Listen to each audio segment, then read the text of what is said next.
Back in 2010, LEGO released a model of the iconic London Tower Bridge. It was beautiful. Yeah, but it wasn't minifig-scaled, so it was okay as a display piece, but you couldn't incorporate it into your city. Come on, McCluck. Making the Tower Bridge minifig-scaled would have been way too big. Well, Mouse, would it surprise you to learn that Funwhole created a steampunk bridge, which bears more than a passing resemblance to the Tower Bridge, and is minifig-scale to boot? Damn, that set must be huge. 3,170 pieces, their biggest set yet. Which means, when it comes to your Funwhole, size does matter.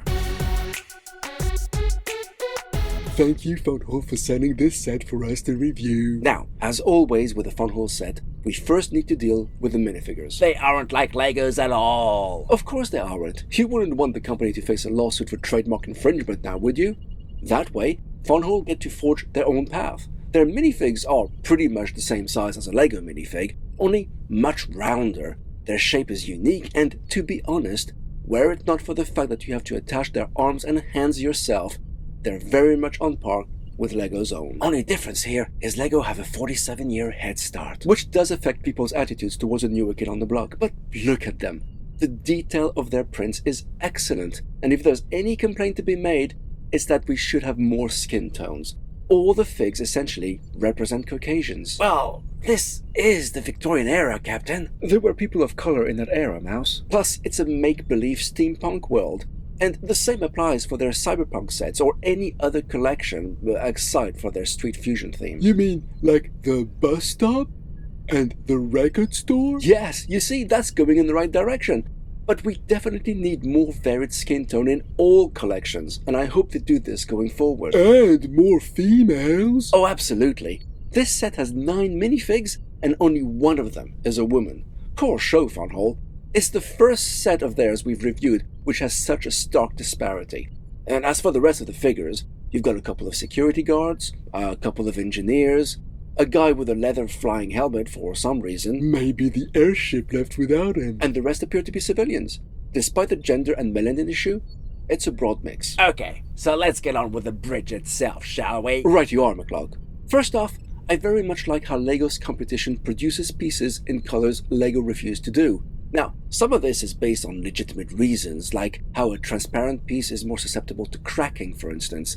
However, it's really cool when we do see a transparent piece that wouldn't exist in LEGO, like these various large tiles and plates, and especially this 1x2 plate with clips. You also find Technic pins in a variety of colors, like on step 145, for instance. It's also good when a company listens. In this case, a problem was detected after the set was launched, so they now include a handful of additional pieces to strengthen the drawbridge mechanism, which are provided in a separate bag. Oh, what's with the printed tile? We'll get to that later. Now, this model contains dozens of bags numbered 1 to 15. Bags 1 waste no time and already include the parts for one of the drawbridge mechanisms. One thing to be aware of is its operation feels counterintuitive. You need to turn the knob clockwise to raise the bridge and anti-clockwise to lower it. So, in a way, it's like turning a tap on and off. Yes, but it feels off as you essentially turn the knob in the opposite direction you want the bridge to go. And that's the case whichever side you're operating the mechanism from. It's just something to bear in mind. The build order focuses on one tower at a time, and bags 1, 2, and 3 are used to slowly build the first one. It's all straightforward and uneventful, although it's important to note that there's an error on step 159. Oh yeah, that's when the instructions confused us by telling us we needed to find a flexible tube 72 mils in length, except there aren't any of those in the set, and you just needed to use one of the 4 102 mil ones. I thought it was interesting how that tube is used to conceal the electric cable by sliding it into it. I mean, I had no idea those tubes had a thin hairline seam going right along their length. Me neither. And in any case, that seam is really tight and nearly invisible. It's a good thing I had my pocket knife to hand to help stretch it out enough to do the deed. MacGyver would be proud. It's definitely not a model for casual builders. Well, it does say 16 plus on the box. Complex build or not, I've actually got some concerns about the model's rigidity. Take the water section under the drawbridge, for instance. It's actually very flimsy, as it's just a couple of plates stuck together, and the transparent pieces don't seem to clutch on that well. Ha! And you were just complaining that Lego don't do certain parts in certain colors. There's the likely reason. That may well be so, but I have a feeling this is going to get worse the more we build, as the model will get bigger, bulkier, and heavier, but that section will still be 2 lots of plates flimsily attached to each other. Lifting the set once completed might be an issue. Well, shall we cross that bridge when we get to it? You're right, Gigi, there's little point in worrying about it now. Anyway, as the 4th set of bags is done, we've got ourselves a nice printed stop sign and a barrier. Most useful when the bridge is raised. Which is something we can do properly now, since the road has now been placed on top of the mechanism. I'm impressed by how well it works. I like all the tubes and gears we see on the sides of the rising tower. The gribbling is very nice indeed, and I like all the chrome pieces. You don't see those anymore on the Lego side. Well, if you like decorations, Bags 5 is where we get to build the bridge's control room. Nice. It is nice. Plus, it's full of prints and control lights and flexible tubes and stuff. It's a great control room. I got a feeling there's a but waiting to come out. Well, there is, McCluck. How do minifigs get into it? There's no stairs or ladders or anything of the kind. No access for the figs. Great iridescent egg! It's like the most steampunk room in the trading center all over again. I'm afraid so, which is quite a disappointment, I must say. Couldn't they have put a ladder on the outside or something? Or a ladder on the inside with a hole in the floor for access. They could have done anything, but they didn't. Oh, and there's another issue with some of the gribbling. Seems like problems are starting to pile up. It's not a big deal, but this tube which wraps around the pillar is so stretched, it pops out after a few seconds. Well, that sucks. Well, you can't leave a tube sticking out like that. Shall we remove it? Nah, I've got a better idea. Put a little dab of blue tack in the right place, and as Patrick would say, voila! Good solution there, Cap. Oh, by the way, I did find an error in the manual. Another one? What is it this time? They're asking you to find another tube that doesn't exist? Actually, no. This time, they tell you only need 2 Technic pins when you actually require 4. Actually, on that same page, I'm also puzzled by an instruction about how to connect the pins to the 1x2 brick with a hole in the middle, as the side of the pin you put into the brick is circular, not a cross axle or anything like that, so it wouldn't make any difference. That is weird. Agreed, but thankfully none of that should stop even a casual builder from continuing the build. So upwards we go, and with bag 6, we're building a space on top of the control room which kind of looks like it houses a bell or something. Yeah, but look, the wall is fully open, making it easy to place a minifig there if you want to, unlike the control room. But with that bell room or whatever it is placed on top, it makes it even harder to try and put a fig or 2 in the control room. Oh, are we going to finish the top of the first tower with the next bags? Oh no, Gigi. Bags 7 are used for the other side as we start building the second tower. I must say, I quite like the fact that although the towers essentially do the same job, they're built differently, and the gribbling is unique for both. Like here, the base of the first one had windows in it, whereas this one has a bunch of interconnected gears. I quite like the fact that all the cogwheels on the side actually connect to the knob that raises and lowers the drawbridge. Oh, it sure looks nice, on paper or as a static display piece, but sadly all those cogs, they don't work perfectly. Here, look.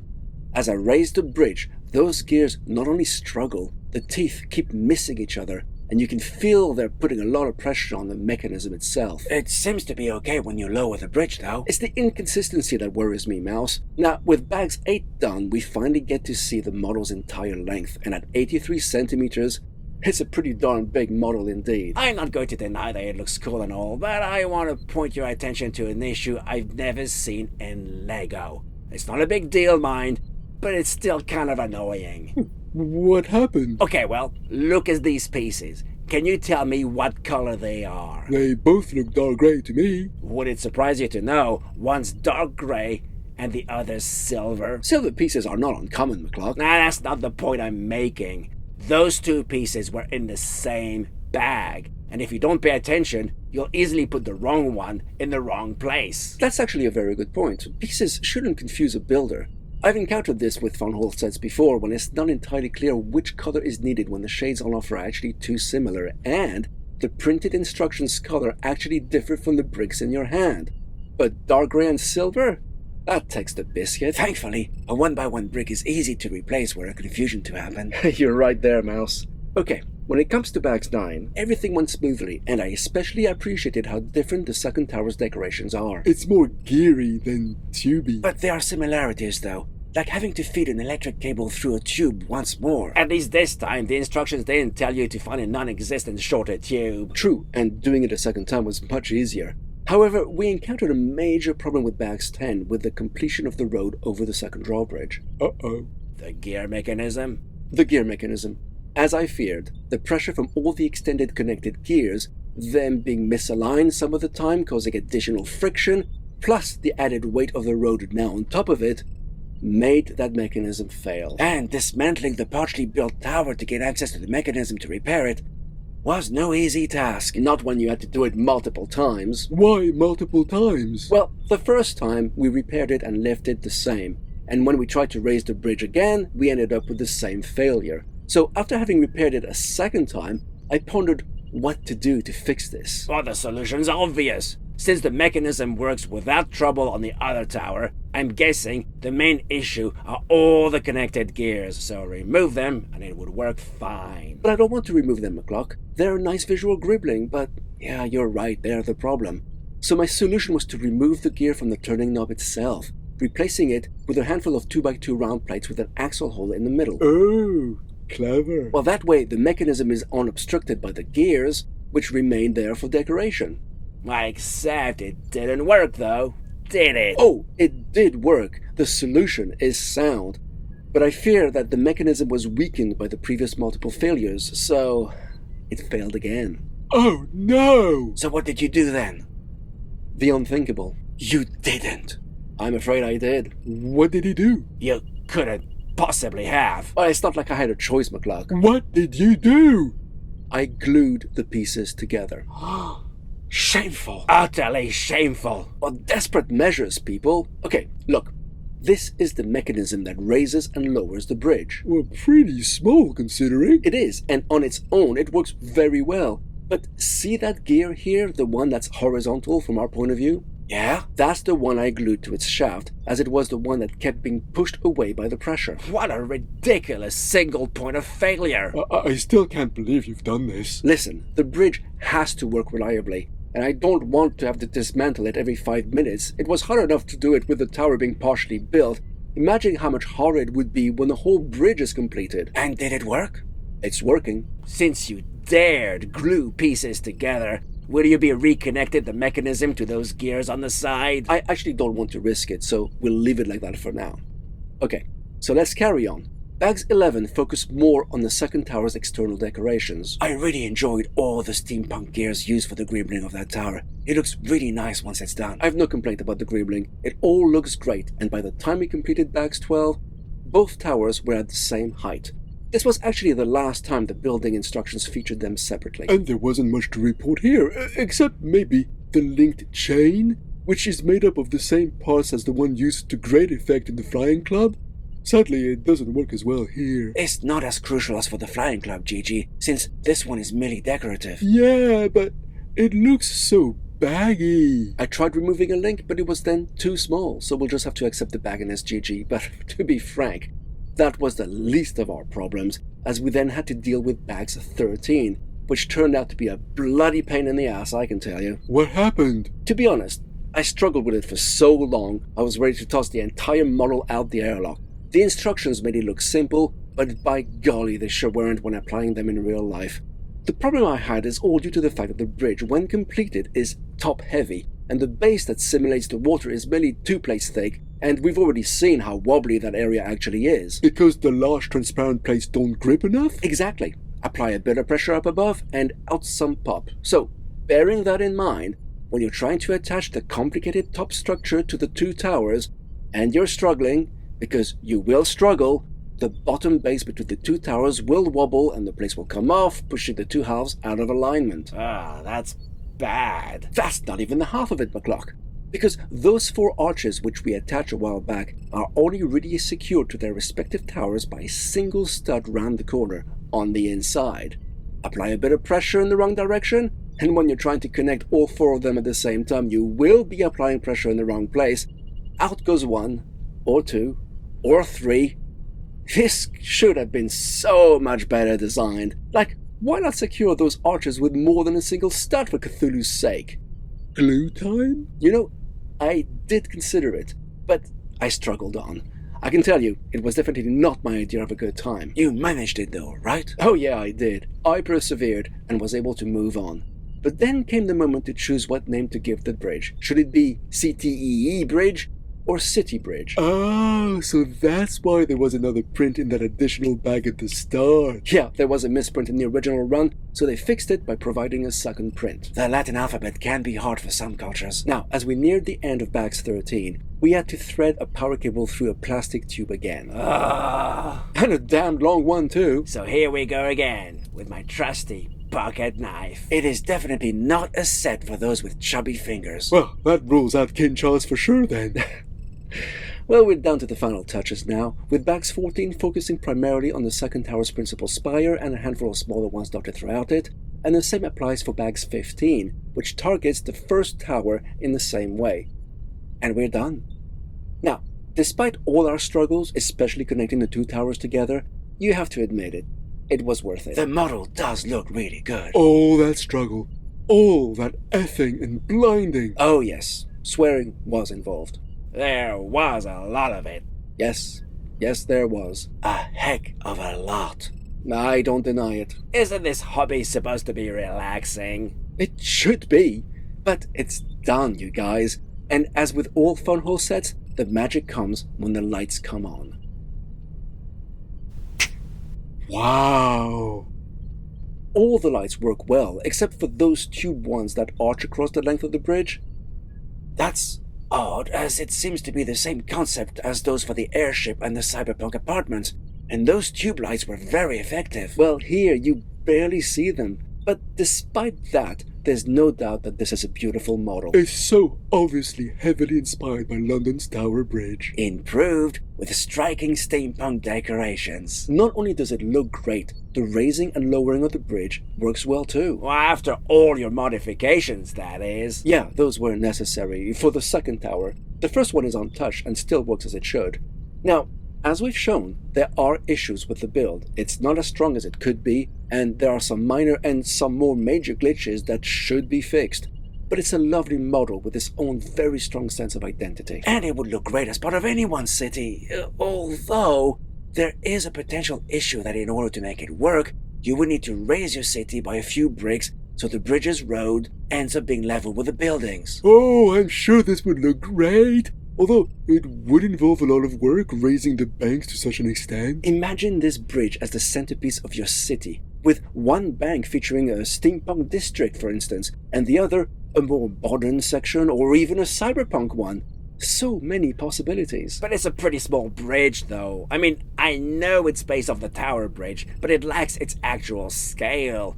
Can a car even drive through it? Oh, it can, but the traffic can only go one way at a time. They did design it so their steampunk hot rod could drive through it. Actually, many cars can cross the bridge, as long as they're 6 studs wide, like this cool Lego convertible, or this sports car.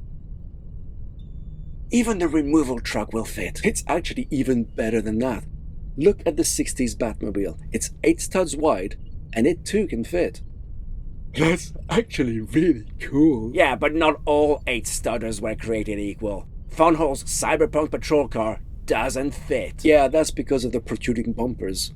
You could also choose to make it a pedestrian bridge, just like the one from Piltover. You mean from the show Arcane? The Bridge of Progress where so many battles took place? Yeah. Actually, this bridge would fit really well in such a setting. Arcane has a very strong steampunk feel. And can boats pass when the bridge is raised? It's a little tricky, as the bridge is actually not that far above the water, and the raised sections don't open that much, as you can see. However, the beautiful Lego sail ship Eloise does pass. This is all great and all, but you're forgetting the final problem. How do you transport it to its destination, be it in a city or a display cabinet? Once completed, the model cannot be split into 2. It's bulky, it's heavy, and with the base as thin and wobbly as it is, it's pretty fragile. It is a lot more fragile than it looks. Well, I think I came up with a solution. grab yourself a sturdy piece of wood of the right length, carefully place the bridge on it, and transport it that way. But I agree, some thought should have been given to its transportability. So, a super large model, Funwhole's biggest?